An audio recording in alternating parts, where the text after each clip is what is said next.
सवाल ये हमारे शहर का सबसे अहम सवाल है।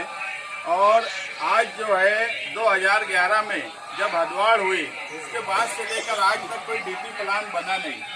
और मालेगांव महानगर पालिका जैसे डी क्लास कारपोरेशन का खुद का बायलॉज खुद का नहीं है। डी क्लास कारपोरेशन का हमने जो बायलॉज लिया उस बायलॉज के हिसाब से कन्फर्मिंग नॉन कन्फर्मिंग भी हम नहीं तय कर सकते।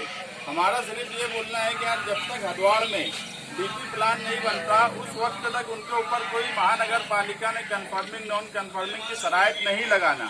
जब डीपी प्लान बनेगा, क्योंकि हदवाड़ में वो रमजानपुरा हो, मालदा हो, यहाँ पे पहले इंडस्ट्रीज गई, पहले कारखाने गए, सैजिंग गए, उसके बाद लोग रहने गए। तो ऐसे हालात में हम कैसे क्या उसको रेसिडेंशियल पर्पस के लिए बोल सकते हैं। इसलिए हमारा ये बोलना है कि जब तक डीपी प्लान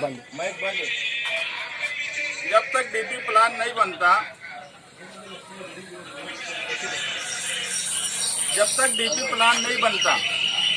उस वक्त तक डीपी प्लान के बनने तक हम उसमें कोई भी फेर बदल कारपोरेशन अपने स्तर पे ना करें, ये भी ठहराव में लिखे।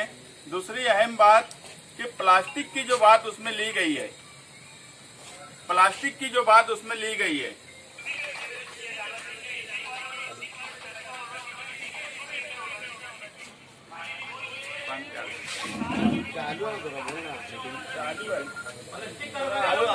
हाँ मापोड़ साहिबा,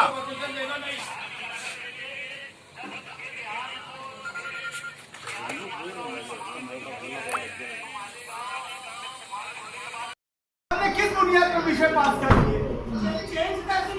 नहीं तो आपने सदन को हॉल में उसकी पूरी मुकम्मल मालूमात देना चाहिए था। माजी महापौर साहेब पिछले पूछ रहे और 62 नंबर का विषय यहाँ पर पढ़ा जा रहा। ये चीज आप क्या समझेंगे? हम माजी महापौर शेख रशीद साहेब विषय नंबर 62 यहाँ पूछ रहे, उनके 59 नंबर विषय की मालूमात दो और यहाँ 62 नंबर विषय पढ़ा जा रहा, तो हमने क्या समझना चाहिए? ये